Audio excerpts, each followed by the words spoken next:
This is the War Room Roundtable podcast, the show that takes you around the world to share interviews with some of the most successful and relevant businessmen and women on the planet. Hear their stories and get the most important business lessons they've learned on the road to success, and get exclusive advice on how to implement their successes into your life and business. The War Room Roundtable is brought to you by your hosts, Jason Miller, CEO of Strategic Advisor Board, and Phillip Lanos, CEO of Own the Rhythm, and former podcast host for Entrepreneur and Inc. magazine.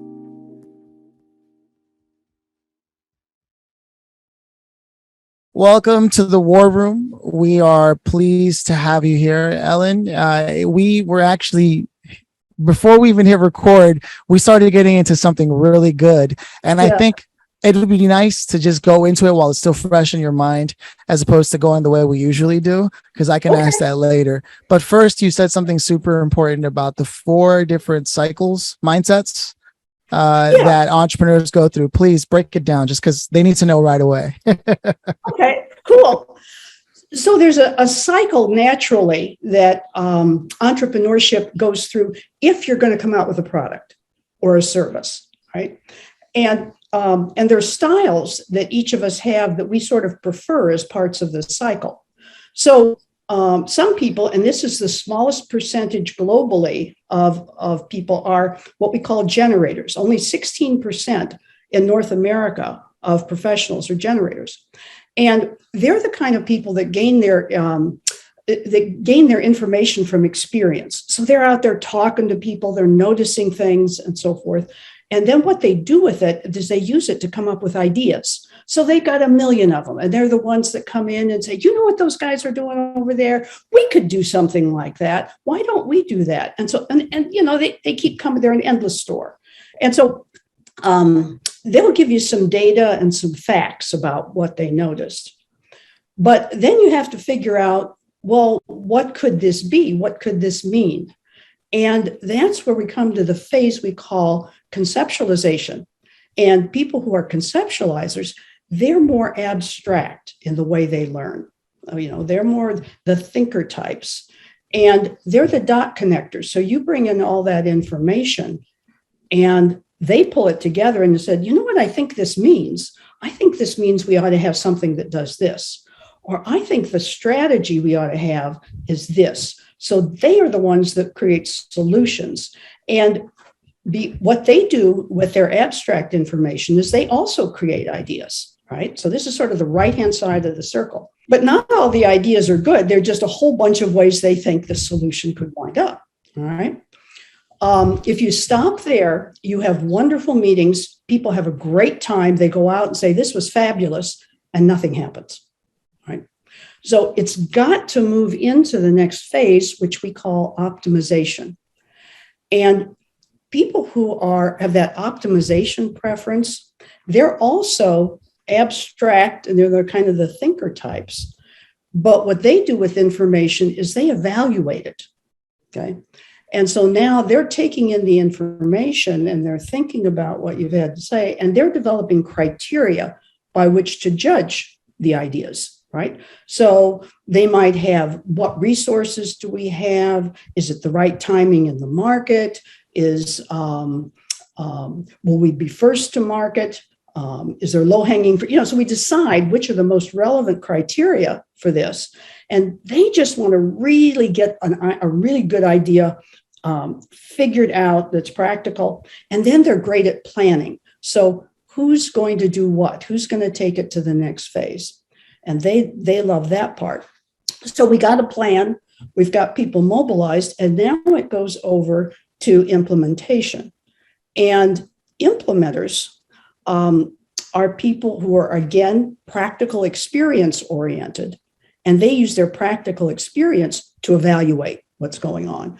So these people tend to be your salespeople, because they're going to go out and get your idea accepted. Who do I need to get on board with this idea, right?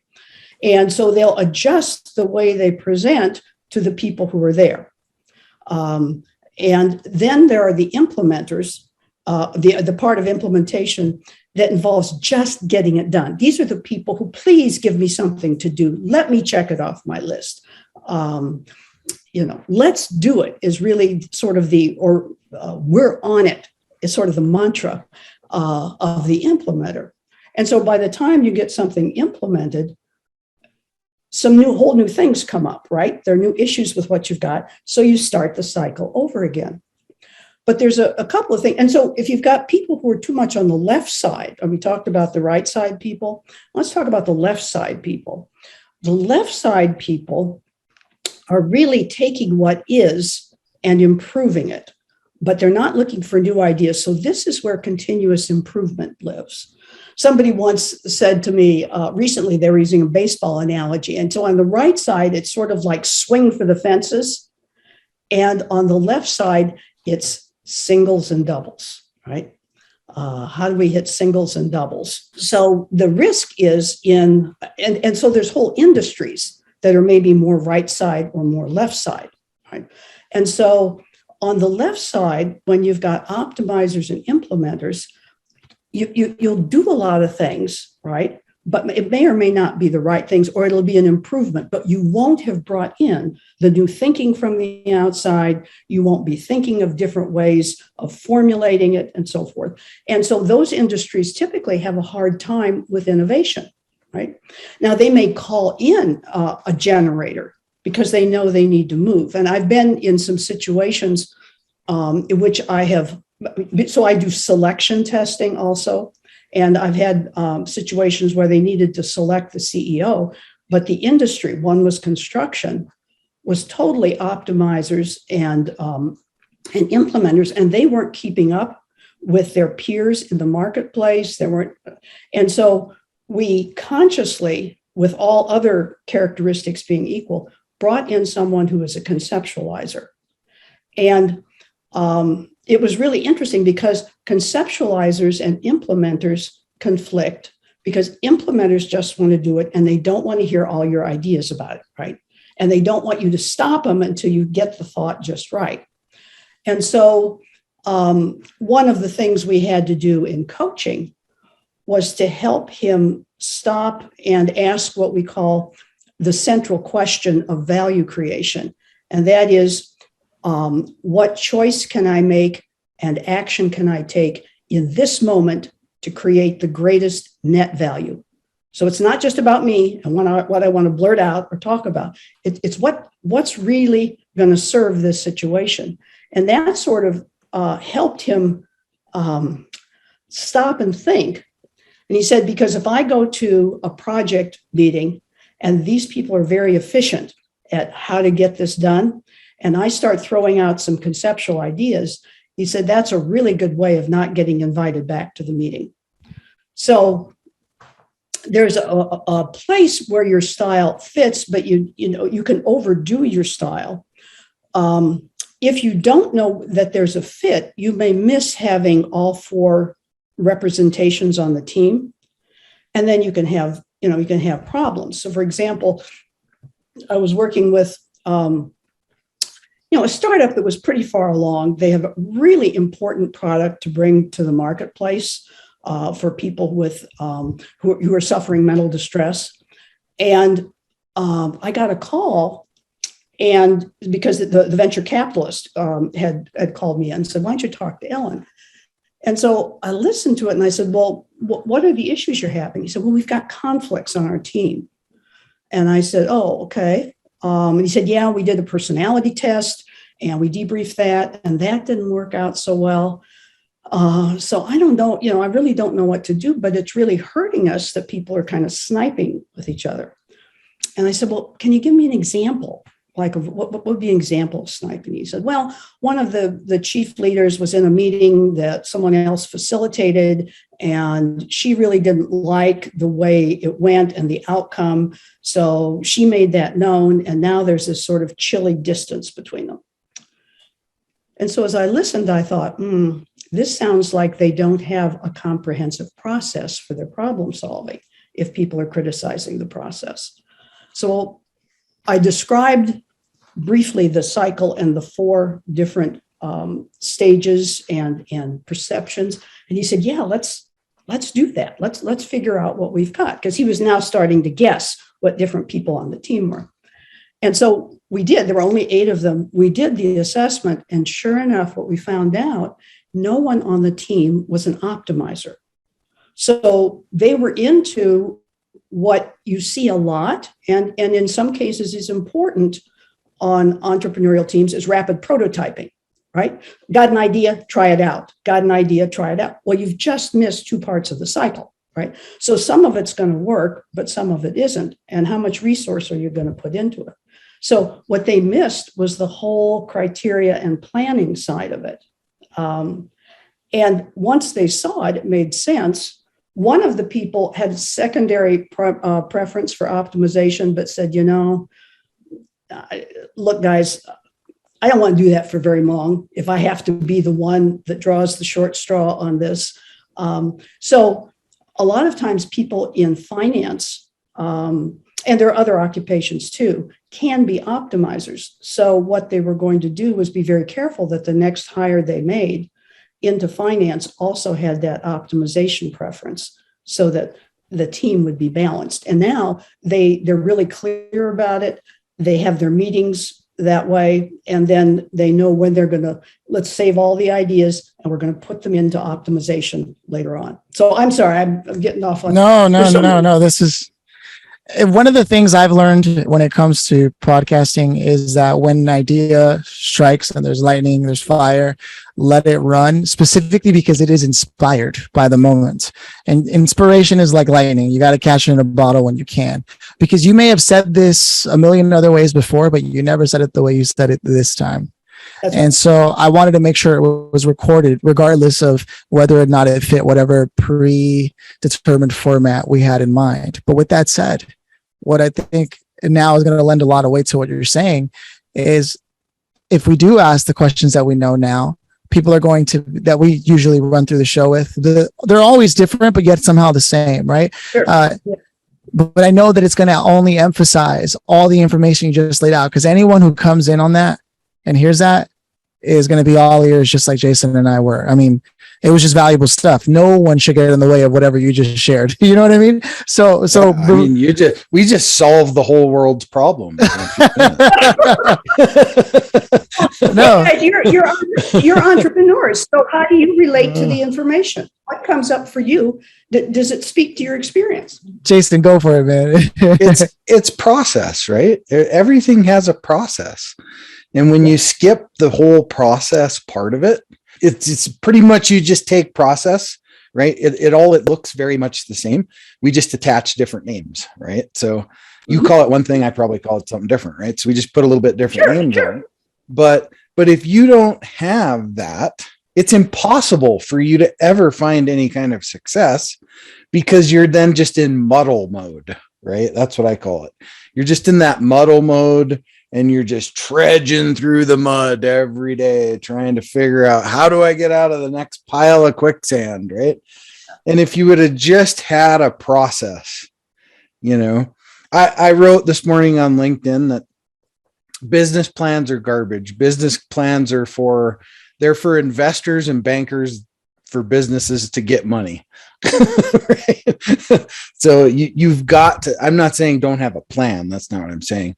But most business plans, if you would go back and look at one you wrote 5 years ago, it's going to be so far off of what you intentionally visioned. So just have a process that gets you to each phase and to each waypoint, so then you can do the next jump. So I think that is what's key for people to take away from what you said, is that right there. It's a process. I was going to say, some people think that innovation and creativity is just throwing ideas at the wall, and the whole idea that there's a process for it doesn't seem right. But it's a process that allows creativity. And the other thing about this process, and I think a tip that a lot of people may instinctively know, but it's hard to practice, is in each step of the 8 steps, we first diverge and get everybody's ideas out about that issue. And no one's allowed to comment until all of them are out. And then we have a process by which we evaluate the ideas.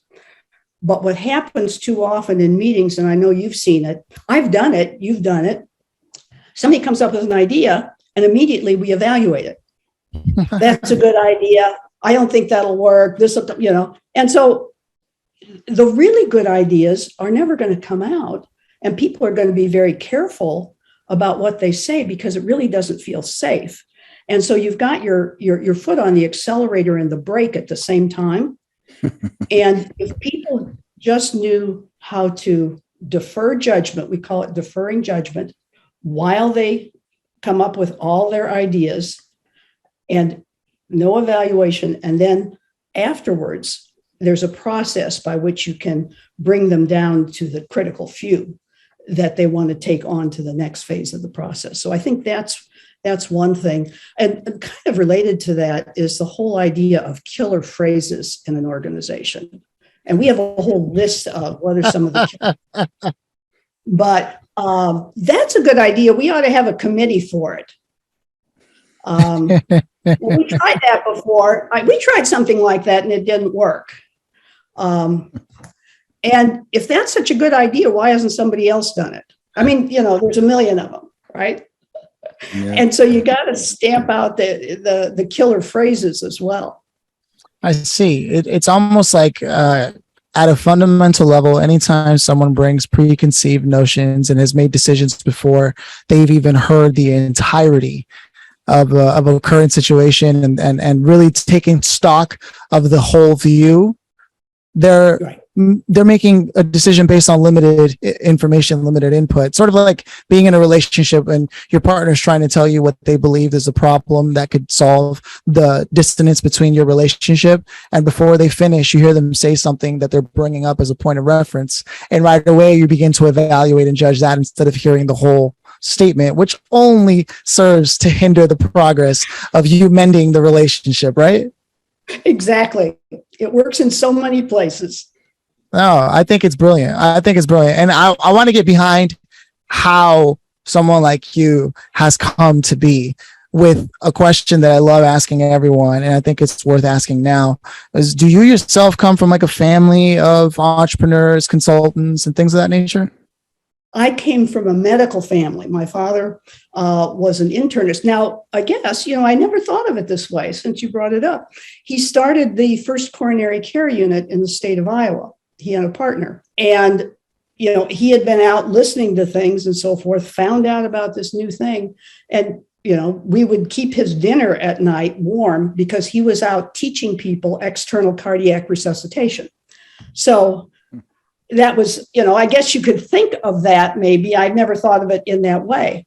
But no, and my mother was a nurse. And my first job was in a county hospital carrying bedpans and doing all kinds of things in those days. And in that scenario, if they thought you could do it, they would assign it to you. So some of the things I did as a nurse's aide probably would not be allowed today. And that became my really portable skill. Wherever I went, I went to graduate school, needed a little more money. Okay, what's the nearest hospital? And I'd go and volunteer myself, and I always had work.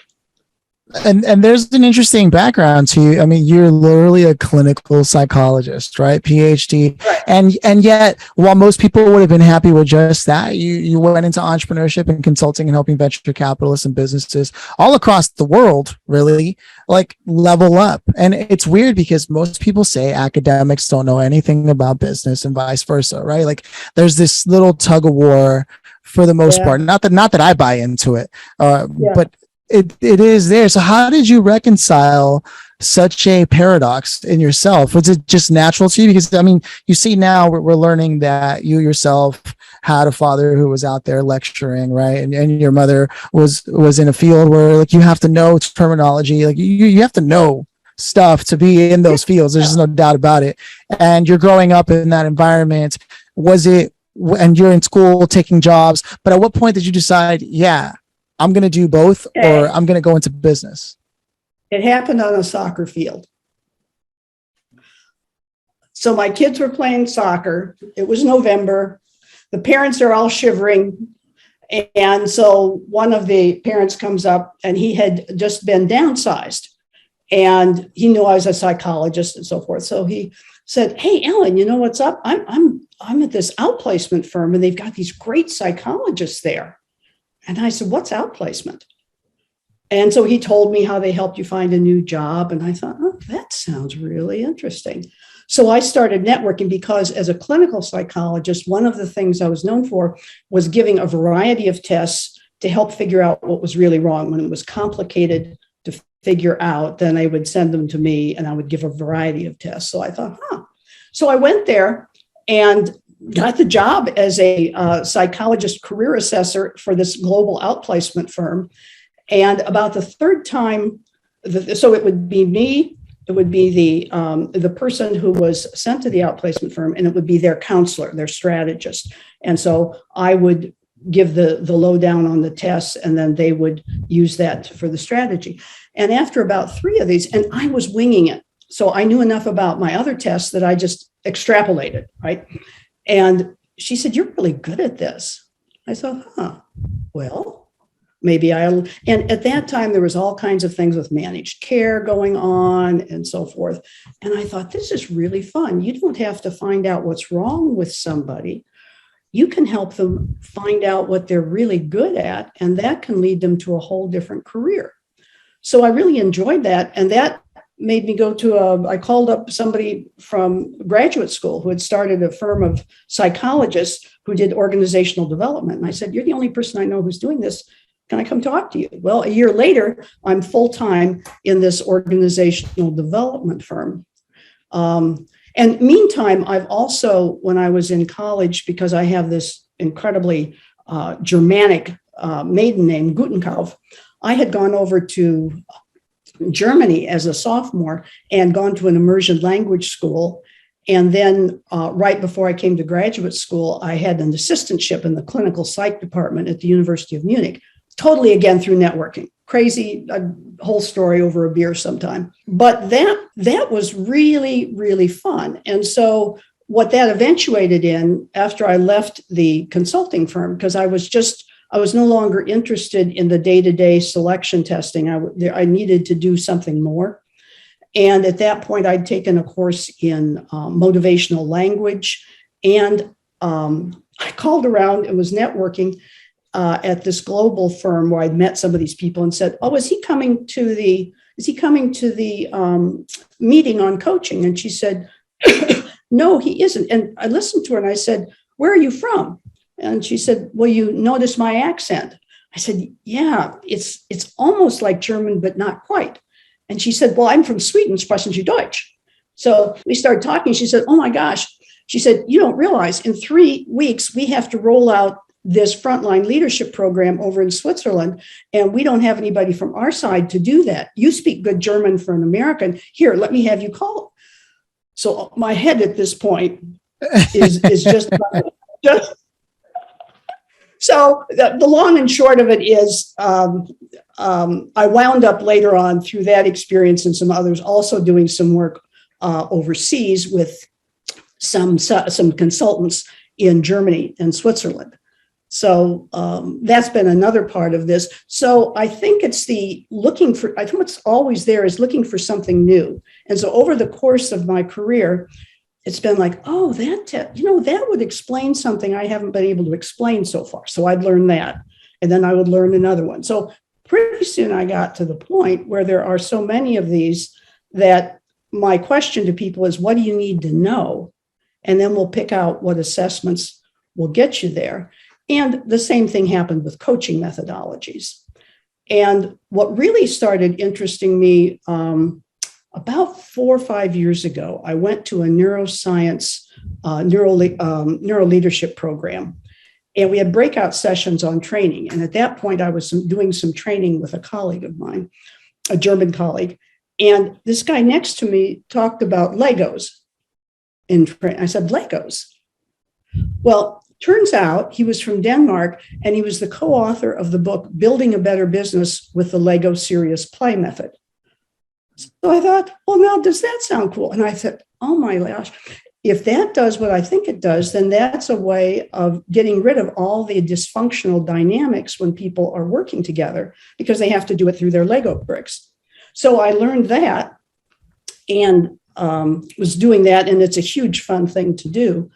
And at one point, one of my instructors said, I think the people you need to see are these Bassiter folks, and they're the ones with Bassiter Applied Innovation. So that took me over to them and learning this methodology. And I think the thing I started to realize too is that as organizational psychologists, we help people with a lot of things, but rarely do we help them with the competency of innovation. What does it take to be more innovative? What does it take to help your culture be more of an innovation engine? So that's what's really sort of fascinated me in the last couple of years. Yeah, no, funny. We started our conversation on the idea of curiosity and how that went about. And if there's one element that I think most entrepreneurs have in abundance, regardless of where they sit on any side of the cycle, is curiosity. That's the fundamental element. So it seems like in your journey, business called you. It really does seem that way. But before I go any further, like I have business experience, but I know for a fact Jason himself I managed multiple businesses while he was serving a military career, but has continued to do so for many years. So I feel like it'd be a perfect opportunity to match all the things that you just said up against someone with the breadth of his experience in terms of business, because it just makes so much sense. Jason, please, I know you've got thoughts on this, man. Yeah. Well, it's interesting, the pathways that one thing leads to another, to another, to another, to another, to another, and how we like go through this transition of not just like business ownership either. Like we go through these transitions in business, but then the business goes through the transition, but then we transform as business owners too, right? Yes. Because we get exposed to all these different pathways of how we can grow businesses and scale them, and who we can be a part of here to help this, and then that's the pieces, and you plug this Lego, no pun intended, you plug this Lego in here and then this Lego in here and see what happens. Well, that didn't work. Well, maybe we need a red one, right? Not a blue one, right? And then so the interesting thing from like a psychology standpoint is that in order to level up a business, we have to level up ourselves. And then in order for us to level up ourselves, we have to level up the business. So it's like a perfect marriage, right? Between business, process, and all the little Lego pieces that have to get plugged in to create the mighty tower of scale. Right? So, we can repackage that in about 100 different ways and say it a bunch of different ways. But at the end of the day, I always look at it as if we're not, level up isn't the word I'm looking for. Like, I'm using it because I can't think of the other word, but if like elevate, that's probably a better word, right? Okay. So if people have to elevate in order for our businesses to elevate too, and vice versa, right? Because business is relationships, and it's like people, you often hear people say stuff like, well, I'm not the smartest person in the room, or those kind of things. Well, hopefully you're not. I don't ever want to be the smartest person in the room, right? Because that means that I'm not going to learn anything. So, you bring up another interesting point. One of the ways I've started thinking about this leveling that you're talking about is I call it B by 3, value by 3, the 3 layers of value that an employee can bring. And there's, assessments and coaching with each one of these. But the first one is, what are your natural talents? Like, what are you naturally good at? to find that out, we have an assessment that's like taking a 3-hour video game to see what you're really good at, and a little bit like the ASVAB in the military. But then also, what are your personality styles? What are your interests? What are your values? And so when people are really clear on that, that's the value they can bring to a number of roles in a company, right? But a lot of times we have things that you alluded to that can get in our way. So we've got below conscious thought patterns that we developed early in childhood to protect ourselves, and they can really get in the way of our expanding, as you were talking about in business. Like we need to be liked, or we need to be the smartest person in the room, or, a number of those things that drive us and really get in the way of being as effective as we could be. And so there's this assessment called the value quotient profile that shows 36 ways of thinking, and whether you're right, whether you're wise in that perspective, or you overvalue or undervalue it. So basically, you can see what are your below conscious biases that get in your way, what are your assets your wisdom that you need to get to, and how do you transition from your biases to your assets? And that opens up a whole different way of thinking. We call that self-leadership. And so that's a whole way. And that I think of as the second level. And then the third level is what we've been talking about with Ambassador, because that's when you problem solve together with other people and you solve enterprise problems. There's something fascinating happening in this conversation, right? Like you mentioned, there's the primary and the secondary preference. And like, for example, I would say for myself, I'm definitely a conceptualizer first, right? Whereas I believe without a shadow of a doubt, well, Jason has no problem conceptualizing. He's an optimizer. He's like, how do we get this to market? How do we get it out there? 100%. And it's funny to see that. And then I'm curious yourself, are you a dot connector? Is that where you live, or where would you say you are? Yeah. No, I'm pure and simple a conceptualizer. I move into generation periodically because I'll talk to somebody and they'll say, oh man, I need to know that, but that's why when I go in, I want to know, what do you want to know? I listen to all of it, and I say, this is what I think would be helpful. And it's always about, and it's from being a psychologist, it's diagnosis first before you just start to do something. So right. Yeah. I had this one sales guy that was on a team with me, and we had book club together. So he was sales, but he had then become sales manager and sales director. So he had to think in a different way. And that's what happens when conceptualizers get together. They have book club. Well, that reminds me of this. Yeah.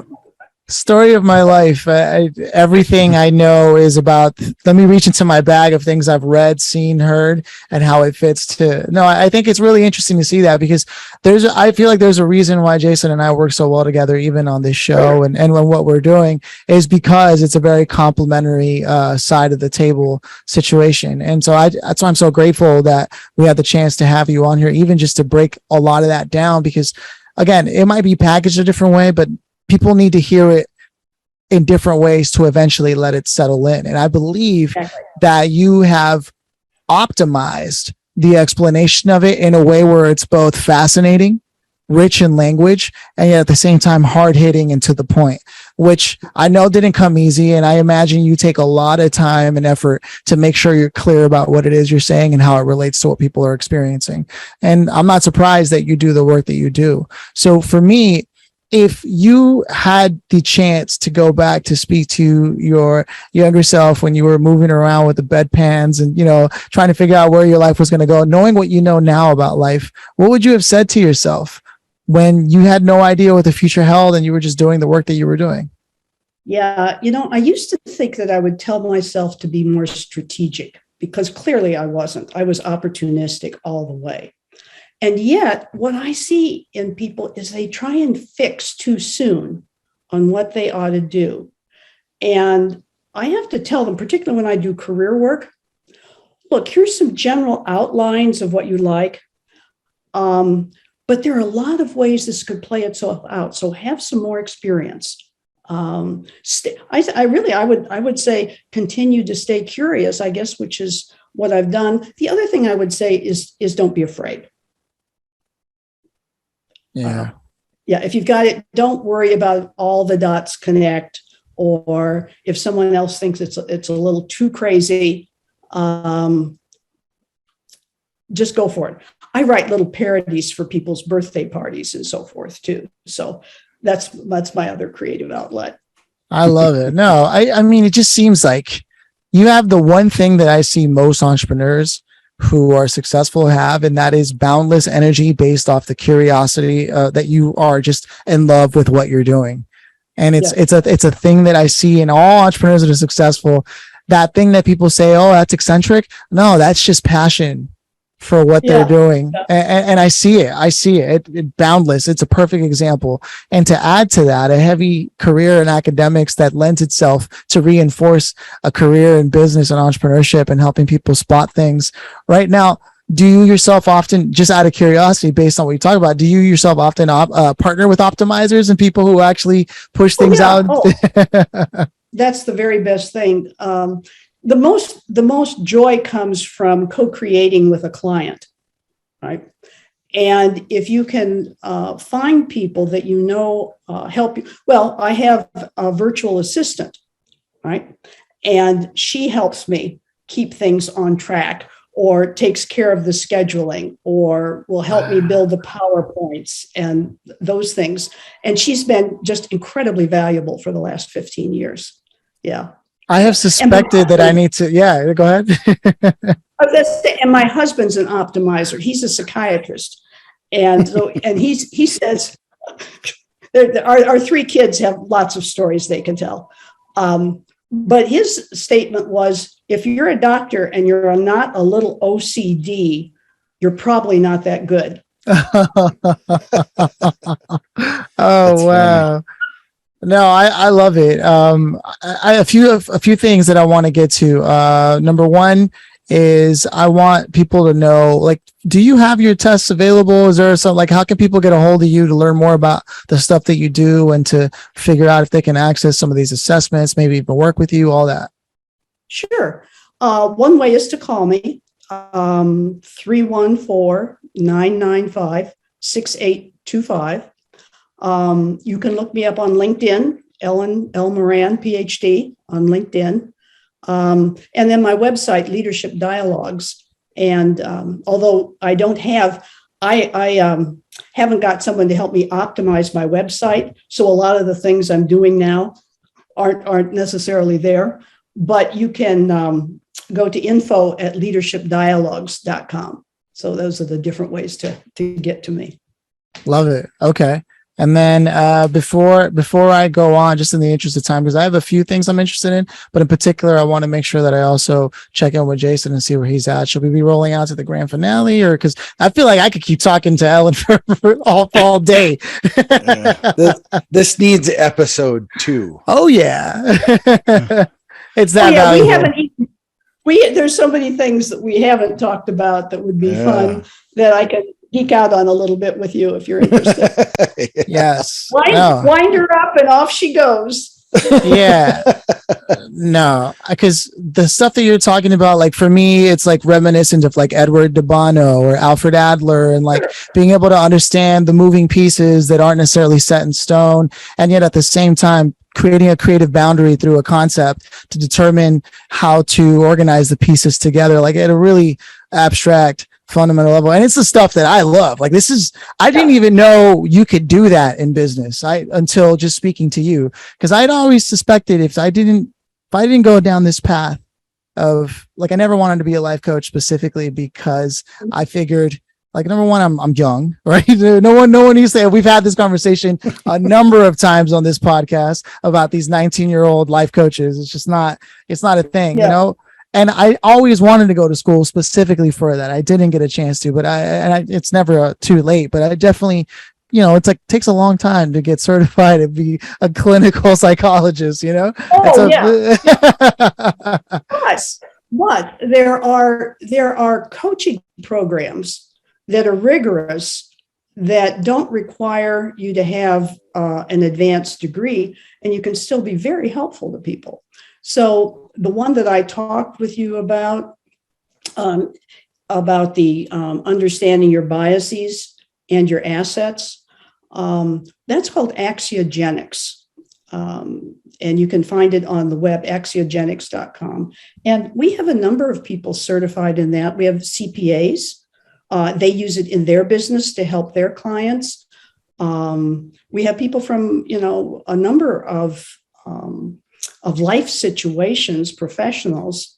And what they share, though, is a wish to really be helpful. And so if you're someone that likes to think deeply, and it's great for a conceptualizer. Oh, this is a party for a conceptualizer.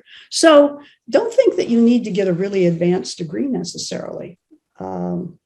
If you really like that, it's more important that you figure out what kind of coaching is going to be best for you. And that really speaks to you, speaks to your experience, and feels like it builds out from your core. That's what I always say to people, build out from your core. See, and this is a perfect example of what entrepreneurs can expect if they decide to create an engagement with you, to be able to level up, as Jason was saying, because if there's any thread that followed your journey, is that you were always willing to learn more.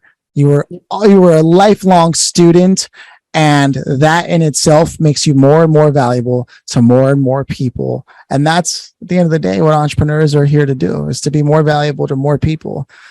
So for me, you are the true spirit of entrepreneurship embodied. And everyone has a similar story, as Jason always says.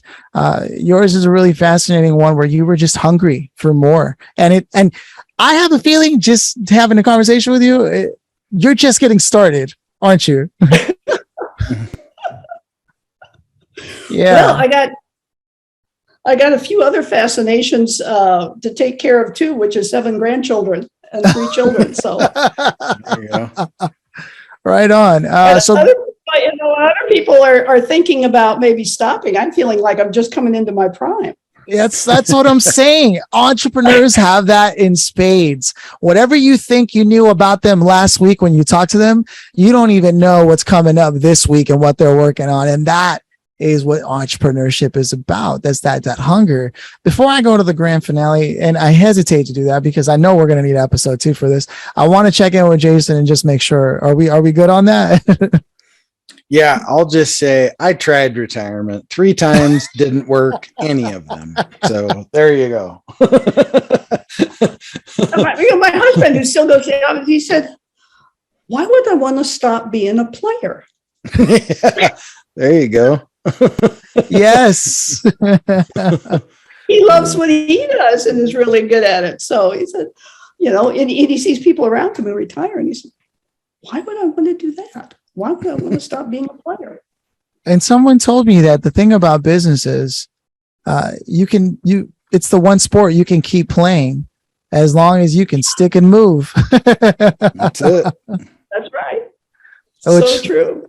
No, I'm so happy that we got a chance to chat. And there's actually some things we'll talk about after the call that someone else we met that I think would make a good connection. But with that said, I want to reiterate, you said leadershipdialogues.com is the one place for sure people can find most of your links. And even though it's being optimized, that's at least one place they can connect with you. And then you left your number, right? Right. Okay. Right. And so with all that, if you could have invited anybody to sit here today and join us, based on everything you just talked about, who would you have loved to have had here and why? Well, I guess I'll stick with what I thought of before. It just popped into my mind, but it was Nostradamus, because right now we're going through so much that's uncertain. And you would really like it if there were someone who could tell you what's ahead. And I guess the other thing is there was some kind of divine inspiration that he had. He had a very special gift too. But, with all that's going on right now, I'd love a little clue about what's next. Yeah. Thank you for speaking for all of us who are just like, hey, and that's the thing about business, right? It's easy to keep your head down and not even look at what's happening in the world and just take care of your business. In LA, I just literally drove through an area that I knew predominantly was like well-to-do, Beverly Hills, because I live way on the west side, like out by like Manhattan Beach. Okay. But when I started driving through the Beverly Hills area, like the Beverly Center and the Grove, which some people may be familiar with, there are now homeless encampments everywhere there too. So it's bad enough I see the social media and what's happening, but it looks almost like downtown now, and downtown LA is notorious for that. And it shook me to my core because I hadn't driven out since the pandemic. You know, the world is definitely in a place, but then if you listen to the conversations we're having here, that's not slowing entrepreneurs down. And every day they're doing their best to impact people, to make the world a better place by creating jobs, creating value. And I just want every entrepreneur to know, including yourself and Jason, like what you're doing, even if you've already knew it, you need to hear it again. You're doing a lot for the world without even looking up to see that you're doing it. And I know that you know that, but I also hope that you all understand that again today. Seriously. Thank you for that. Thank you. And it's a lovely conversation. Yeah, no, again, we're having an episode too. But with that, I'm gonna let Jason roll this out. Yeah, well, obviously there was so much good stuff in this episode, right?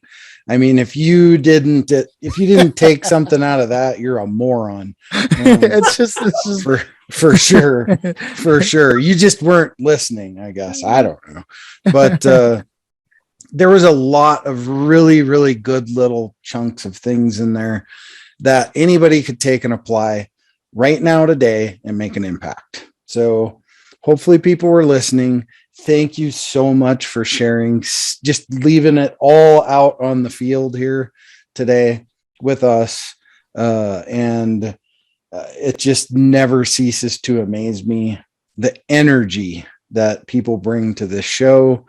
And don't guard anything. Just leave it all out on the field every time. Well, that's also testament to the two of you in terms of how safe you make people feel and the questions you ask that really kind of open the aperture for people for little pieces to spring out. So it doesn't just happen that way just because we come in this way. It's a co-creation, right? Yes, that's very true. Very true. Yeah, there's three pillars here, right? Yes, so there you go. It's funny enough. Yeah, I do believe so. The fourth is Nostradamus because he wasn't right here yet, right? So there you go. There's very nice. Another spin on that one, right? Anyway, well, Ellen, thanks for being here again. We appreciate it very much. And keep on keeping on and keep doing good things out there for the world. I'll do my best. Cheers. All right. Cheers. Cheers.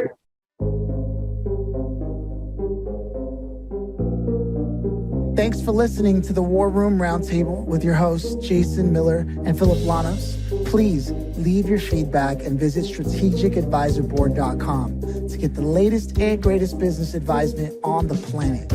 Follow us on social media for updates, and always remember, if you can dream it and believe it, then you can go achieve it. We'll see you in the next episode.